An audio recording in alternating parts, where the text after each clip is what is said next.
আমাদের এবি জুবায়ের, তারপরে ত্রিদীপ, সর্বমিত্র চাকমা, এরা এক্স্যাক্টলি এই কাজটাই করতেছে। আচ্ছা, যারা আজকে হাততালি দিচ্ছেন তাদের মাথায় রাখা দরকার যে এই এবি জুবায়ের বা সর্বমিত্র চাকমাদের যে মামদোবাজি, যে ফাটাকেষ্টগিরি, এটা তাদের পর্যন্ত থামবে না। যখন এই কাজগুলি আপনার হকারের বিরুদ্ধে করা জাস্টিফাইড হয়ে উঠবে, যখন এই কাজগুলি ভবঘুরিদের বিরুদ্ধে করা জাস্টিফাইড হয়ে উঠবে, তখন এটা শিক্ষার্থীদের উপরে হবে। আর একটা হকার এবং তাদের কাছে যদি এত প্রমাণ থাকে, তারা আসলে, আমি বুঝলাম না, কেউ মাদক ব্যবসায়ী হলে তাকে তো ধরা লাগবে, তাকে তো জেলে ঢুকানো লাগবে।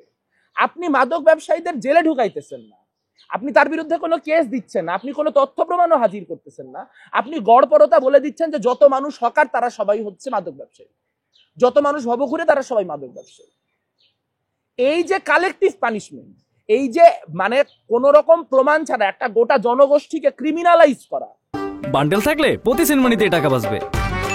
বিকাশ সেনমানি বান্ডেল কিনে জিতুন প্রতি লেনদেনে। গোটা জনগোষ্ঠীকে ক্রিমিনাল হিসেবে সাব্যস্ত করা, এটাই ফ্যাসিবাদ। এবং বর্তমানে এই আমাদের এবি জুবায়ের, তারপরে ত্রিদীপ, সর্বমিত্র চাকমা, এরা এক্স্যাক্টলি এই কাজটাই করতেছে। এবং সেটার বিরুদ্ধে যারা দাঁড়াবে, বামপন্থীরা, তাদেরকেও স্টিগমাটাইজ করার যে রাজনীতি, সেটা প্রাথমিকভাবে চলছে। এবং বলা হচ্ছে যে ধরেন পুলিশের এখানে কি ভূমিকা, পুলিশ কেন কয়েকদিন পর পর মাদক ব্যবসায়ীদের বিভিন্ন জায়গা থেকে গ্রেফতার করে তার কয়েকদিন পর পর ছেড়ে দেয়?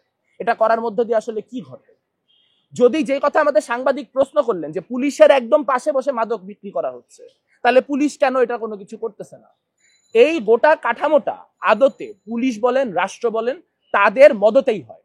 সেখানে সিম্পলি এখন ভবঘুরেদের বিরুদ্ধে এবং আপনার যারা এখানে মানে ক্ষুদ্র ব্যবসায়ী, যারা এখানে আপনার হকারের কাজ করেন, তাদের বিরুদ্ধে একটা ঘৃণা তৈরি করা, সঞ্চার করা এবং জিয়ায় রাখা লাগবে।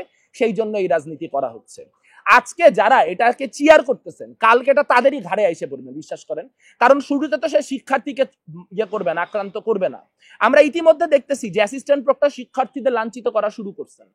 5ই আগস্টের পর অ্যাসিস্ট্যান্ট প্রক্টররা প্রথমে শিক্ষার্থীদের দিয়ে শুরু করেন নাই, তারা প্রথমে সিগারেট বিক্রেতাদেরকে লাঞ্ছিত করছেন, তারা তারপরে হকারদের লাঞ্ছিত করছেন, এরপরে তারা লাঞ্ছিত করতে করতে করতে করতে অতটুকু পারমিশন পায়, এখন শিক্ষার্থীদের লাঞ্ছিত করতেছেন।